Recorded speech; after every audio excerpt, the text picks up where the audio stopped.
आत्मीय भाइयों और बहनों, आपको श्रद्धा का आधार और अवलंबन लेखक पंडित श्री राम शर्मा आचार्य पढ़कर सुनाते हैं। पुस्तक जन्म शताब्दी पुस्तक माला 29। सुनते हैं। मित्रों, भौतिक क्षेत्र में कुछ महत्वपूर्ण परिवर्तन करने के लिए ऊर्जा की अनिवार्य आवश्यकता पड़ती है। उसके बिना न कुछ उगता है, न पकता है और न बढ़ता बदलता है। ठीक इसी प्रकार अध्यात्म क्षेत्र की ऊर्जा एक ही है, जिसे श्रद्धा के नाम से जाना जाता है। चेतना को उत्कृष्टता की ओर उभारने के लिए श्रद्धा के बिना एक कदम भी आगे बढ़ सकना संभव नहीं। पानी का स्वभाव नीचे की ओर बहना है। ऊपर से गिरी हुई वस्तु नीचे की ओर गिरती है। निम्न योनियों में भ्रमण करते हुए मनुष्य भी संचित कुसंस्कारों से प्रभावित बना रहता है। अवसर आते ही वह उन कुसंस्कारों को चरितार्थ भी करने लगता है। यही कारण है कि मनुष्य शरीरधारियों में से अधिकांश पशु प्रवृत्तियों में संलग्न पाए जाते हैं। उन्हें पेट और प्रजनन के अतिरिक्त और किसी कार्य में रुचि नहीं होती। मन और बुद्धि का परिकर लोभ, मोह और अहंकार के ताने बाने बुनता रहता है। लालसा और लिप्सा की शनक नशा पीकर उन्मत्त हुए व्यक्ति पर चिड़ी कुमारी की तरह छाई रहती है। इसी में उसे अपनी बुद्धिमत्ता और सफलता भी दिखती है। कई बार तो वह इस स्थिति पर गर्व भी कर लेता है और बढ़ी हुई दुर्भावना तथा दुष्प्रवृत्तियों की दिशा में और भी अधिक बढ़ता है। यह लोक प्रवाह हुआ। चर्चा इससे प्रतिकूल पक्ष की करनी है, आत्मिक प्रगति की। इसके दो पक्ष हैं, एक आत्म सुधार और आत्म विकास, दूसरा लोक मंगल का पुण्य परमार्थ। इन्हीं दो को आत्मिक प्रगति का आधारभूत लक्षण माना गया है। इन प्रयत्नों को कुछ लोग करते भी हैं तो वह एक कौतूहल की तरह यत्किंचित ही बन पड़ता है। अंतराल की गहराई तक जमी हुई पशु प्रवृत्तियों से जूझना सहज काम नहीं।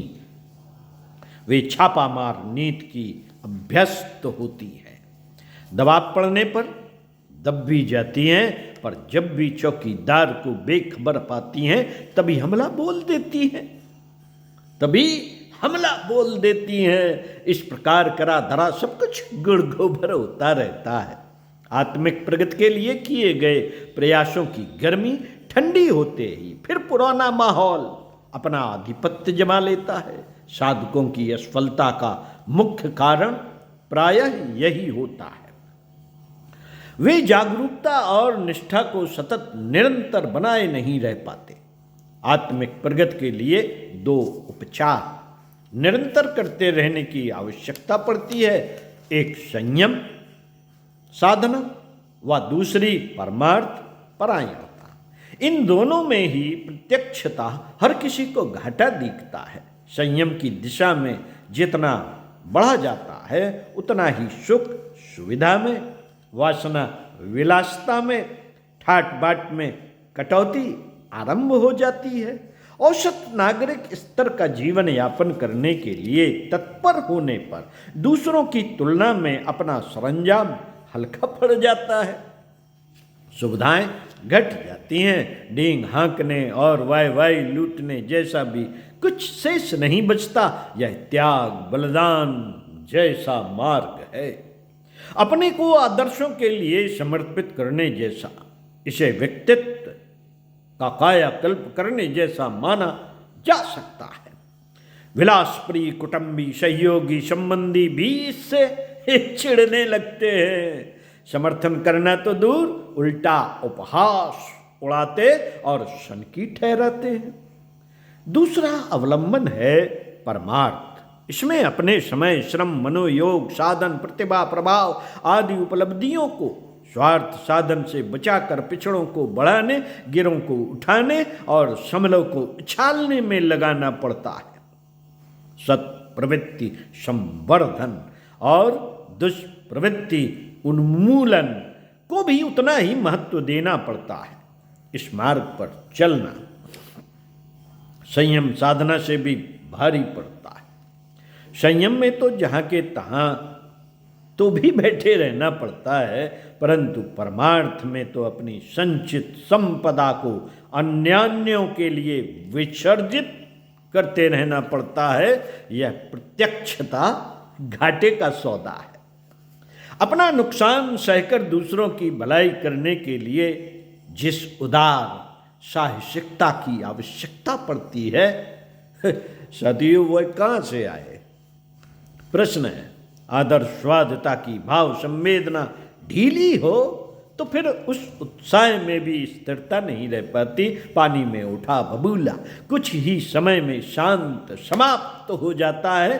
कुछ प्रशंसा दिलाने वाली घटनाओं को स्मरण रखा जाता है और उन्हीं का बार बार ढिढोरा पीटते रहा जाता है। निरंतर यह क्रम कहाँ चल पाता है? प्रश्न। परमार्थ को नित्य कर्म में सम्मिलित करते रहना कितना कठिन है, उसे सभी भुक्त भोगी भली प्रकार अनुभव करते हैं। मन का चोर और तथाकथित हितैषियों का दबाव रास्ता रोकने और पीछे खींचने में कोई कसर नहीं देता। देखा गया है कि जिस तिस बहाने की आड़ में पुण्य परमार्थ भी शिथिल होता जाता है, निरंतर की विव्रतशीलता निभ नहीं पाती। इन अवरोधों से कैसे जूझा जाए? फिर प्रश्न। लक्ष्य की दिशा में निरंतर प्रयास करते रहने की व्रतशीलता का निर्वाह कैसे किया जाए? फिर प्रश्न। इन दोनों कठिनाइयों की मिली जुली चौड़ी धार वाली महानदी को किस नाव पर बैठकर पार किया जाए? फिर प्रश्न। साथियों, इस असमंजस भरे अंधकार के बीच प्रकाश की एक ही किरण उठ सकती है और वह है श्रद्धा। साथियों, श्रद्धा क्या चीज है? प्रश्न। इसका एक शब्द में इतनी ही परिभाषा बताई जा सकती है कि आदर्शों के प्रति समर्पित अंतराल की भाव संवेदना, जिसमें सभी महत्वाकांक्षाओं का विसर्जन करना पड़ता है। भौतिक महत्वाकांक्षाएं ही उच्च स्तरीय भाव संवेदनाओं को कुंठित करती हैं। इस महाभारत को जाने बिना कोई धर्मक्षेत्र कुरुक्षेत्र में अवस्थित गांडीवधारी साधक न तो विजय पताका फहराने की स्थिति तक पहुंच सकता है और न उसके रथ को संभालने चलाने के लिए कोई दिव्य तेजस्वी सारथी की भूमिका निभाने दौड़ा सकता है। साथियों, भौतिक क्षेत्र में जो महत्व ऊर्जा का है, ठीक वही भूमिका आत्मिक क्षेत्र में श्रद्धा निभाती है। चेतना को उत्कृष्टता के ढांचे में ढाल सकने वाली यही कारगर भट्टी है। श्रद्धा विहीन को आत्मोत्कर्ष के मार्ग पर कुछ कदम चल सकना भी कठिन पड़ता है। वह पक्षाघात पीड़ित की तरह कुछ कदम चलकर ही लड़खड़ा जाता है और धड़ाम से नीचे गिरता है। श्रद्धा ही एकमात्र वह अवलंबन है जिस पर बिठाकर आत्म चेतना को प्रक्षेपास्त्र की तरह गुरुत्वाकर्षण रहते अंतरिक्ष तक पहुंचाया जा सकता है। अध्यात्म क्षेत्र के जितने भी चमत्कार हुए, उन सबको श्रद्धा की ही परिणति कह सकते हैं। वही पाषाण प्रतिमा में सशक्त देवता का उद्भव करती है। उसी के प्रताप से मिट्टी का ढेला गणेश बन जाता है और वैसा ही प्रतिफल उपलब्ध कराता है एकलव्य के द्रोणाचार्य, मीरा का पाषाण खंड गिरधर गोपाल, रामकृष्ण परमहंस की काली, शिवजी की भवानी। प्रकारांतर से श्रद्धा की ही परिणति थी। यदि उन कलेवरों में से श्रद्धा के प्राण को विलग कर दिया जाए तो उनका कलेवर नगण्य स्थिति का बनकर रह जाता है। साथियों, भयोत्पात उत्पादक क्षेत्रों में झाड़ी का भूत बनने और उससे डरकर कईयों को बीमार पड़ते मौत के मुंह में जाते देखा है। रस्सी का सांप बनकर वह कथा बहुतों ने सुनी होगी, जिसमें मृत्यु 5,000 को मारने आई थी पर 15,000 मर गए।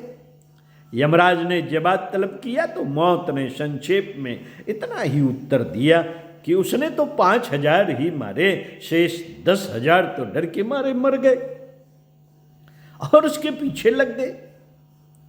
यंत्र विद्या की सारी प्रक्रिया इस डरने डराने के ऊपर ही टिकी हुई है।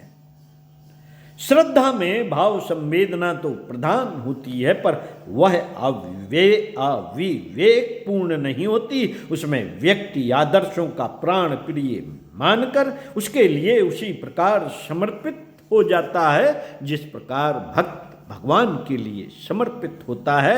भक्तों में हनुमान का उदाहरण प्रमुख है। राम भक्त भरत की चर्चा भी इसी रूप में होती है। पतिव्रताओं के आत्मसमर्पण का भी उल्लेख इसी रूप में होता है।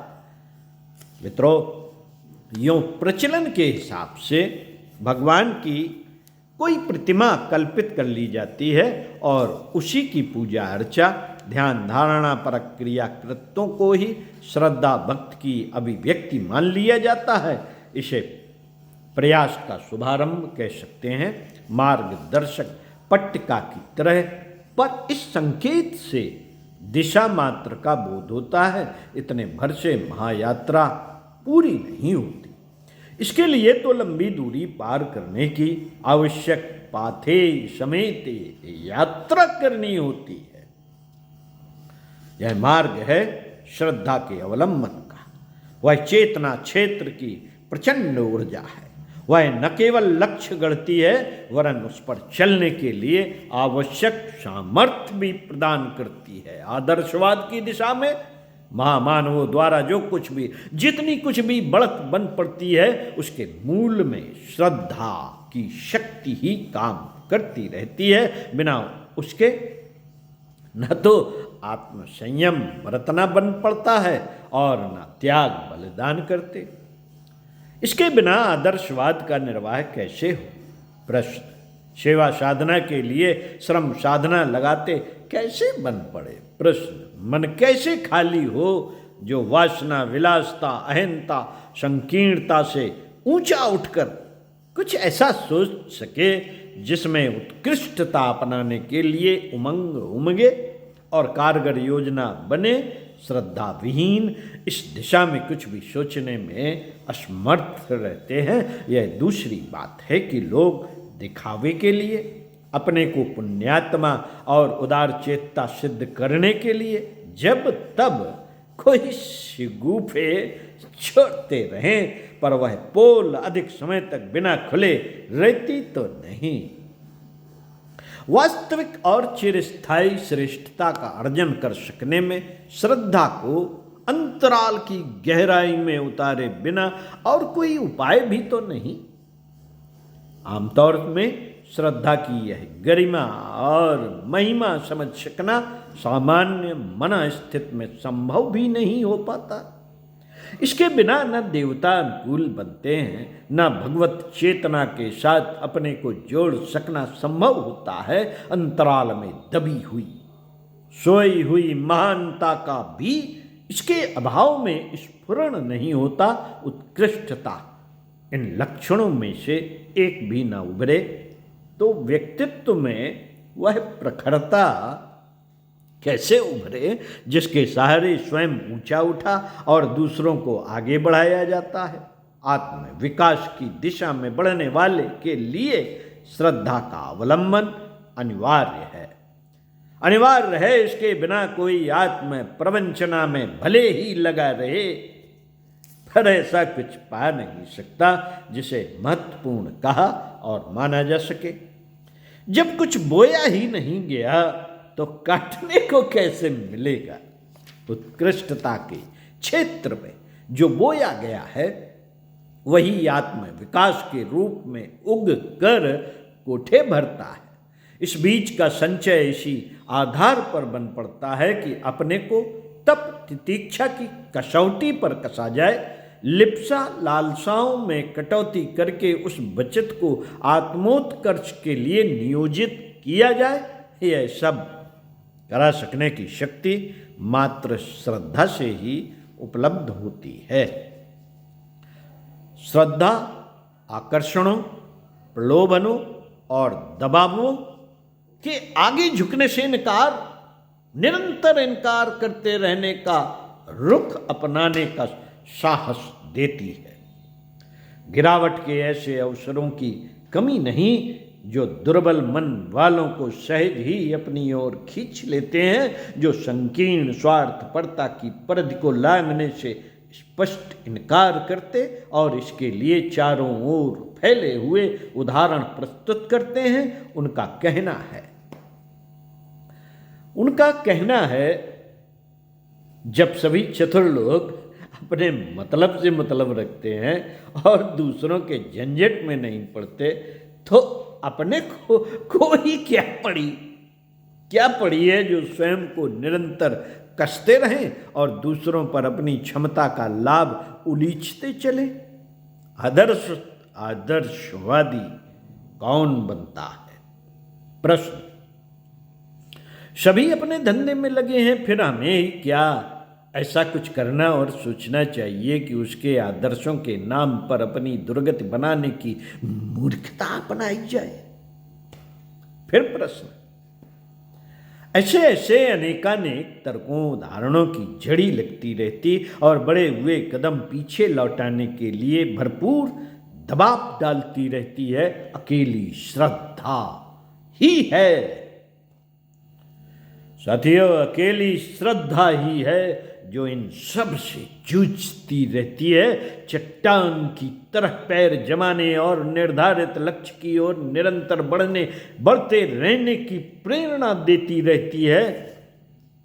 गया गुजरा जीवन स्वीकार करने के लिए महामानवों की अंतश्चेतना सदा इनकार करती रहती है, मानवीय गरिमा का मूल महत्व समझाती रहती है, लोक प्रवाह की अनुपयुक्तता और अंत में हाथ लगने वाली दुर्गति का स्पष्ट चित्र खड़ा करती रहती है। सावधान करने के लिए इतना ही पर्याप्त रहता है, उसके सहारे काम चल भी जाता और समूचा जीवन एक सुव्यवस्थित योजना के अनुरूप ढल भी जाता है। यही है आत्मसत्ता के प्रति विश्वास, श्रद्धा के अवलंबन की शक्ति जो किसी साधारण मानव को महामानव देव पुरुष की श्रेणी में लाकर खड़ा कर देती है। पंडित श्री राम शर्मा आचार्य। साथियों, लेख अच्छा लगा हो तो इसको जन जन तक जरूर पहुंचाइए। व्हाट्सएप, यूट्यूब, फेसबुक, और नहीं कर सकते तो ये किताब ढूंढ लीजिए, आपको मिल जाएगी। गायत्री तपोभूमि मथुरा में आपको ये किताब मिल जाएगी। शांत कुंज हरिद्वार में ऑनलाइन भी मंगा सकते हैं, ऑफलाइन भी ले सकते हैं और किसी शक्तिपीठ पर भी जाकर आप इसे प्राप्त कर सकते हैं। तो साथियों, स्वाध्याय सत्संग का क्रम पूरा हुआ। अगले वीडियो में पुनः परम पूज्य गुरुदेव के किन्हीं विचारों के साथ मिलते हैं। तब तक के लिए ओम शांति।